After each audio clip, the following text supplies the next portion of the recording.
Hello viewers, good evening to all. मेरा नाम Simon है।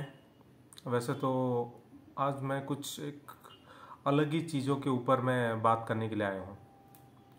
वैसे तो मैं कोई इंडियन क्रिकेट टीम का तो हिस्सा नहीं हूँ, आप सब्जेक्ट से पता कर लिए होंगे। लेकिन आज जिस टॉपिक के बारे में बात करने के लिए आया हूँ यहाँ पे, वो बहुत ही अहम मुद्दा है। तो कल हमने वर्ल्ड कप का सेमीफाइनल मैच खेला इंग्लैंड के खिलाफ, और आज मैं ये वीडियो बना रहा हूँ क्योंकि मैं सोचा था कि कल ही बना लूँ, लेकिन जो फ्रस्ट्रेशन था माइंड में वो थोड़ा सा मैं अंदर ही होल्ड करके रखा कि एक दिन क्रॉस करे, उसके बाद हम फिर अच्छे से जो भी हमारे ड्रॉबैक्स हैं उसके ऊपर अच्छे से हम बात कर सकें। तो एक एक टॉपिक के ऊपर हम लोग बात करेंगे, हर मुद्दे के ऊपर हम लोग बात छेड़ेंगे, जिससे कि कुछ एक कंक्लूजन आए, मैं चाहता हूँ।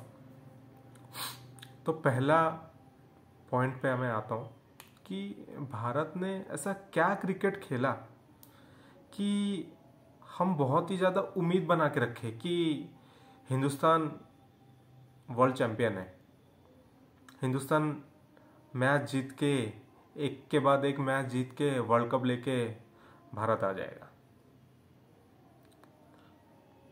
अगर साल भर का क्रिकेट देखे तो इंडिया बहुत ही अच्छा क्रिकेट खेली है, लेकिन हम हिंदुस्तान की एक चीज़ है जो कि कभी भी हम लोग उस चीज़ के बारे में कभी भी बात नहीं करेंगे। वो पहला पॉइंट है कि जब जीत रहा है तो जितने भी उसके नेगेटिव पॉइंट्स है उसके ऊपर कोई भी बात नहीं करेगा, कोई भी। सेकंड पॉइंट है फेवरेटिज्म। फेवरेटिज्म क्या होता है कि मेरा प्लेयर है विराट कोहली, एग्जाम्पल, उसका प्लेयर है रोहित शर्मा, उसका प्लेयर है दिनेश कार्तिक, कोई किसी के खिलाफ नहीं बोल पाएगा।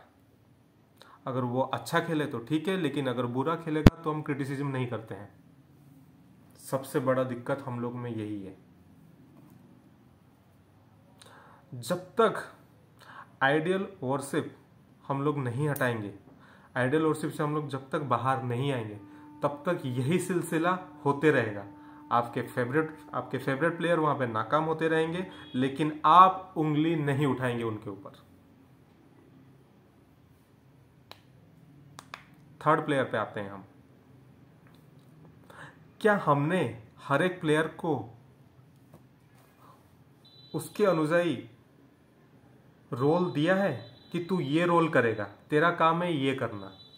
दिया है या नहीं, मुझे बताइए।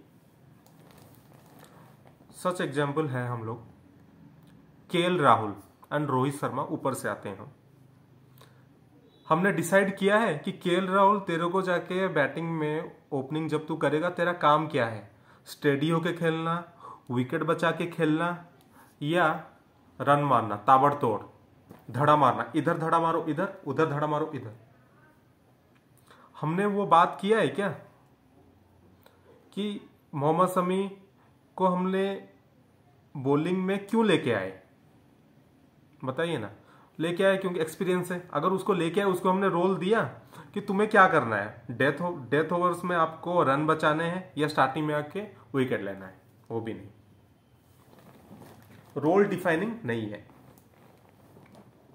ठीक है, अब नेक्स्ट पॉइंट पे आते हैं हम लोग।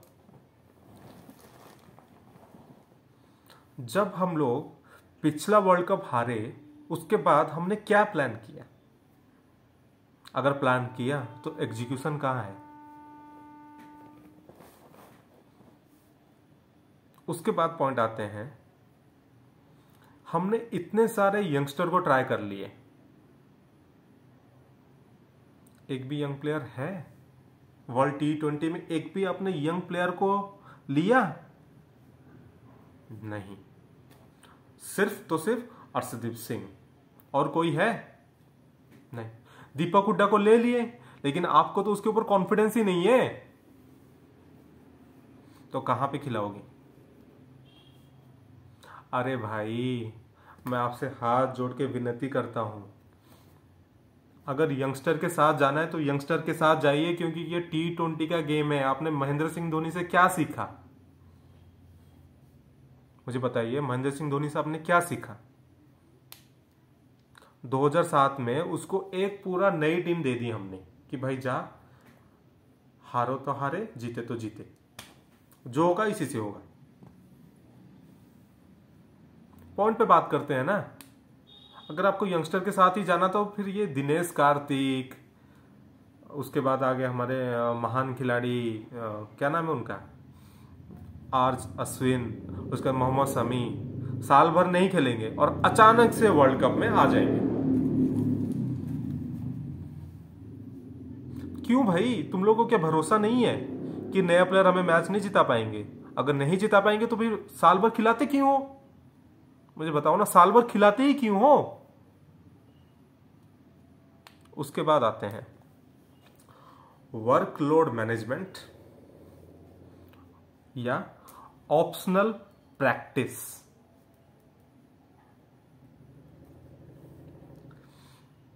मैंने जब से क्रिकेट देखा हूं, मैं अराउंड 2001 से क्रिकेट देख रहा हूं। मैं काफ़ी क्रिकेट खेल भी चुका हूं, कॉलेज लेवल में खेला हूं, स्कूल लेवल में खेला हूं। मैं जानता हूं मैं स्टेट लेवल का प्लेयर नहीं हूं या इंटरनेशनल लेवल का प्लेयर नहीं हूं, और मेरी कोई हैसियत भी नहीं है कि ये बात बोलने का, लेकिन मैं एक सच्चा क्रिकेट फ़ैन हूँ इस देश का। इसीलिए मेरा हक बनता है कि चीज़ों को हाईलाइट करूँ और आप तक पहुँचाऊँ।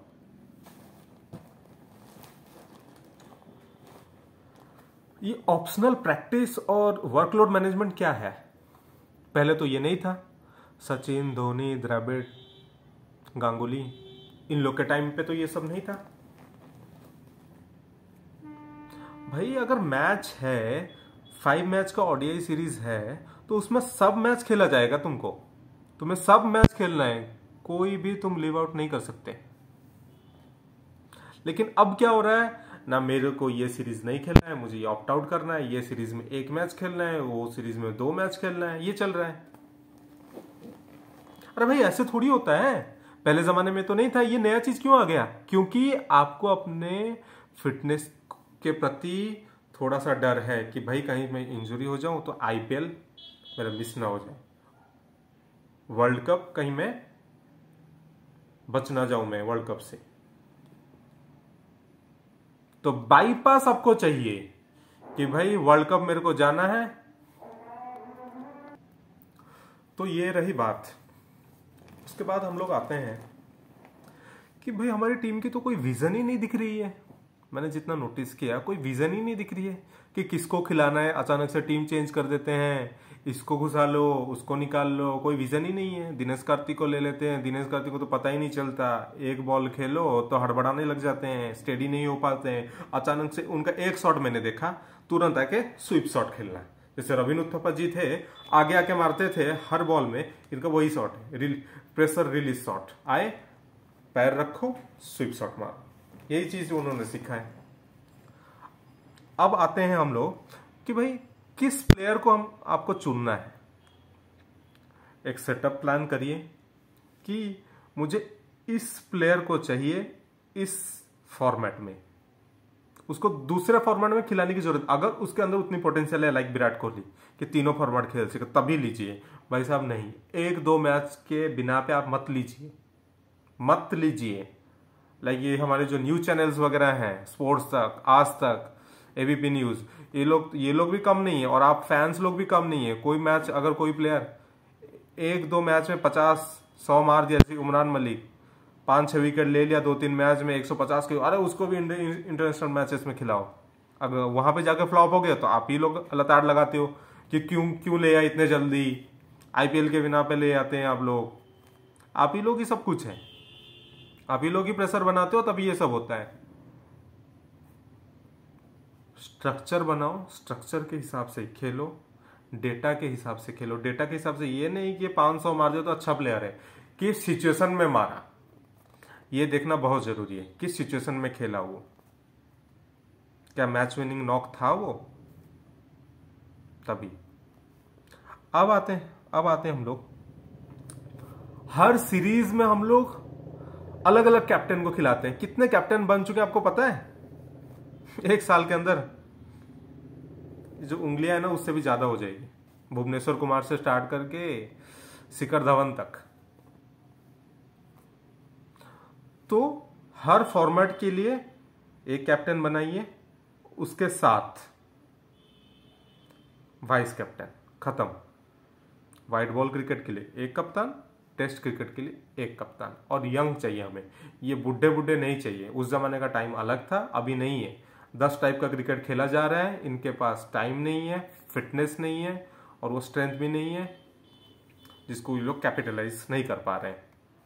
तो कैप्टन बदलने की जरूरत नहीं है। हर मैच में इसको रेस्ट दिया जाए, वो आ जाता है, फिर कहीं बाहर आ जाता है। पूरा साल आप लोग यंगस्टर को ट्राई करते रहते हो, जब वर्ल्ड कप आता है फिर आप रेपुटेशन में चले जाते हो। पॉइंट में आऊंगा, रेपुटेशन ये बाद में बात करेंगे रेपुटेशन के खिलाफ। अब आते हैं सेपरेट प्लेयर सेपरेट फॉर्मेट खेलना चाहिए। हर प्लेयर को हर फॉर्मेट खेलने की कोई आवश्यकता नहीं है। इंडिया में हमारी जनसंख्या बहुत है, बहुत प्लेयर्स है। आप ही लोग ही तो 50-50 प्लेयर को मौका दे दिया है ना 2 साल के अंदर। 50-50 प्लेयर, उसमें से आपको तो 11 नहीं मिल रहे। अच्छा ऑलराउंडर आपने बनाए नहीं। रविंद्र जडेजा जाते ही आपकी बत्ती गुल हो चुकी है। अब करेंगे तो करे क्या है? मजबूरी में मैंने अपने अक्षर पटेल से तो खिला लिया ना। अक्षर पटेल से बॉलिंग करवा रहे हैं, अगर बॉलिंग करा रहे हैं तो उसे बॉलिंग हो ही नहीं रही है, टप्पा सही से नहीं गिर रहा है, फुल लेंथ बॉलिंग किए जा रहा है, शॉर्ट पिच डाले जा रहा है, और बैटिंग से तो उससे हो नहीं रही है। और ये तो सब कंटिनेंट पिचेस तो नहीं है कि धड़ा मार दो, इधर मार दो, उधर मार दो, तो हो नहीं पा रहा है। वही हाल हुआ दिनेश कार्तिक का, वही यही हाल हुआ। दिनेश कार्तिक भाई साहब, मैं आपको बता देना चाहता हूं, जब भी आप वर्ल्ड कप खेल रहे हैं ना, तब इंडिया हार रही है। आप मत जाइए वर्ल्ड कप, अब रिटायरमेंट ले लीजिए। हर बार आप ना उम्मीदें जगाते हो। 2019 में भी इंग्लैंड में जब वर्ल्ड कप आपने उम्मीदें जगा दी, इस बार भी आपने उम्मीदें जगा दी, इस बार भी फेल, उस बार भी फेल। क्यों आप ऐसा करते हैं? मेहनत करके जाते हैं, हमारे भी उम्मीदें जगती है कि अच्छा खेलेंगे दिनेश कार्तिक भैया, लेकिन वहां पे पहुंचती है आपकी बत्ती गुल हो जाती है। टाई टाई फुस। अब आते हैं potential, skill set, temperament. Rohit Sharma ji ने जब प्रेस कॉन्फ्रेंस में बोला ना एक चीज, नर्वस होने की, उसके बारे में बात आता हूं। नर्वस क्यों होते हो? मुझे बताओ, नर्वस क्यों होते हो? इसका मतलब आपके अंदर वो टेम्परामेंट है ही नहीं। टाइम आते ही आपके हाथ पैर फूल जाते हैं, कांपने लग जाते हैं। केएल राहुल एग्जांपल, साल भर भाई साहब अच्छा खेलेंगे, जिम्बाब्वे के खिलाफ अच्छा खेल जाएंगे, स्कॉटलैंड के खिलाफ अच्छा खेल जाएंगे, बांग्लादेश को उड़ा उड़ा के मारेंगे।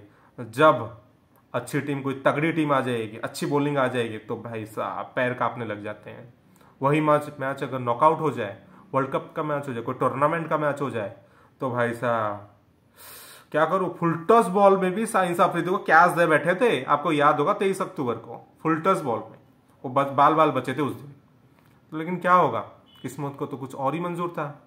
नेक्स्ट ओवर में क्लीन बोल्ड नसीम साहब। तो यही चीज है। अगर आपके अंदर देखिए, सिंपल सी बात है, बीसीसीआई सिलेक्शन मैनेजमेंट ये सब कर क्या रही है? इतने अच्छे अच्छे प्लेयर्स तो आप लोग सिलेक्ट करो, अच्छे इनके पास टैलेंट भी है, लेकिन सही टाइम इनको हो क्या जाता है? तो आप में भी कुछ कमी है कि इनके ऊपर आप लोग वर्क नहीं कर रहे हैं।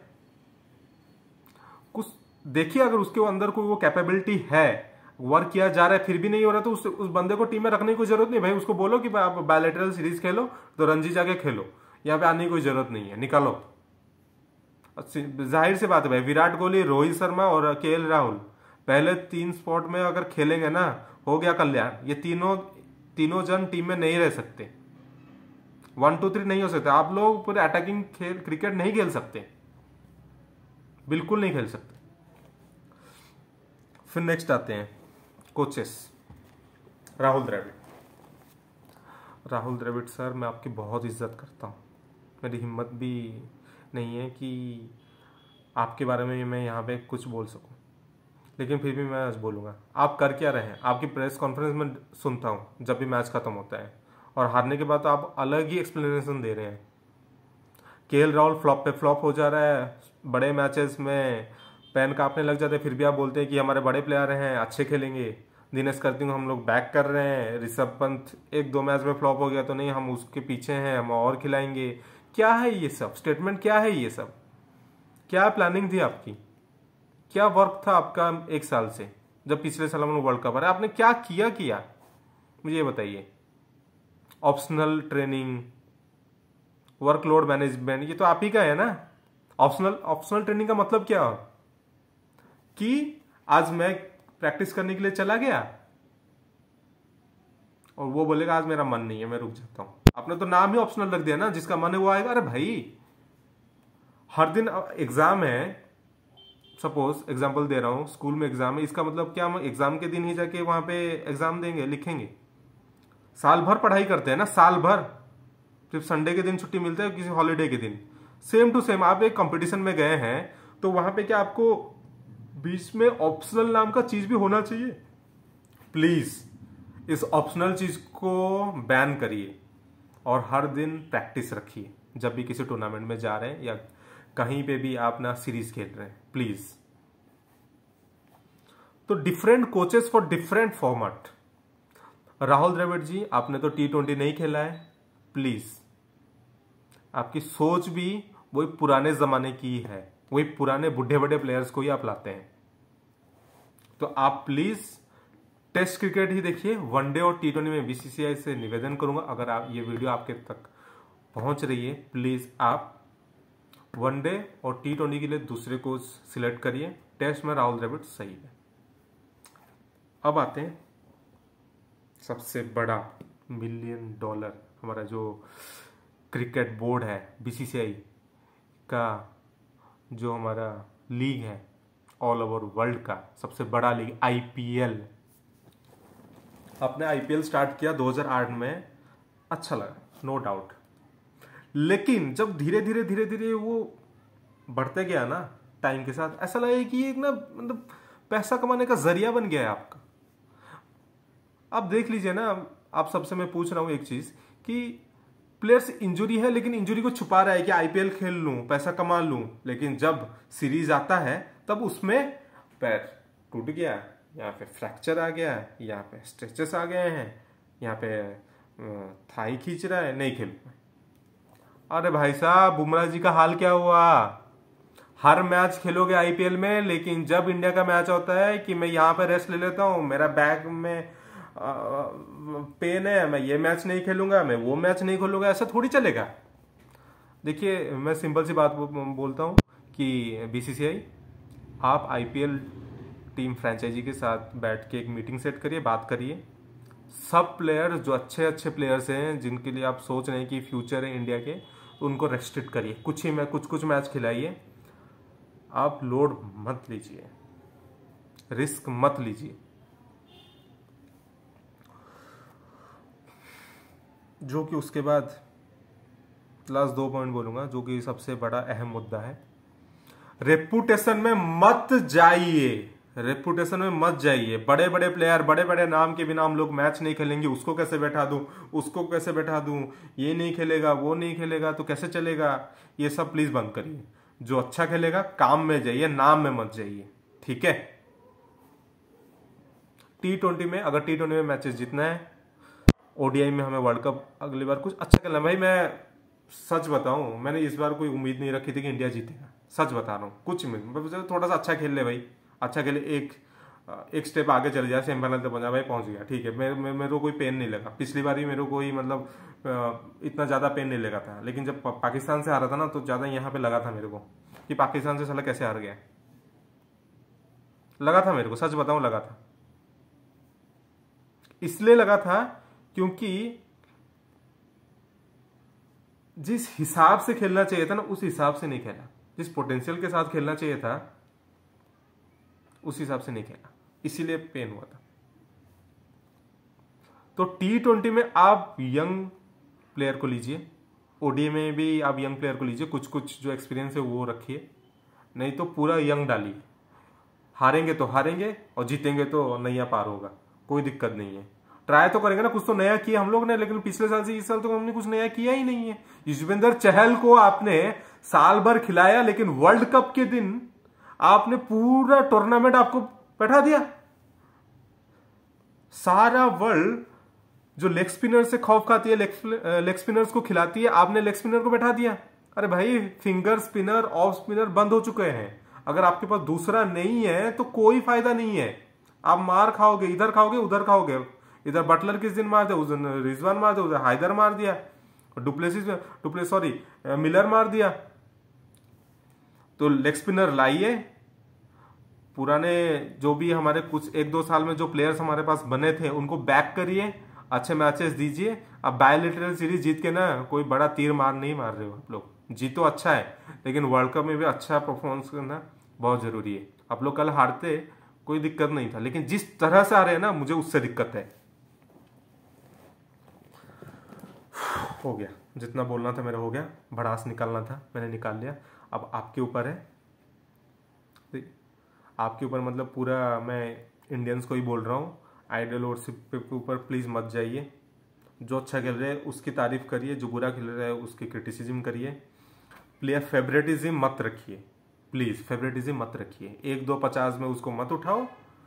जो अच्छा खेल रहा है उसका कॉन्सेप्ट देखो, उसका पैटर्न देखो, किस हालात में वो क्रिकेट खेल रहा है, किस हालात में वो रन बना रहे, किस हालात में विकेट ले रहा है, वो एक पैटर्न बनाओ, उसी हिसाब से खेलो। बेंच स्ट्रेंथ स्ट्रॉन्ग करो, उन्हीं प्लेयर के साथ जाइए। 50-60 प्लेयर्स में मत जाइए। ये जो बास्केट मत बनाइए, कुछ 11 से 15, 15 से 20 तक ही रखिए लिमिट, उसी के अंदर खिलाइए और ट्राई करिए कि जितना से ज़्यादा कम इंजरी हो। ठीक है, इतना ही मैं बस आज के लिए। Thank you. मैं चाहता हूँ कि ये वीडियो आप लोग देखिए और सबके पास पहुँचाइए। मैं चाहता हूँ कि सबके माइंडसेट भी चेंज हो। थैंक यू, लव यू, जय हिंद।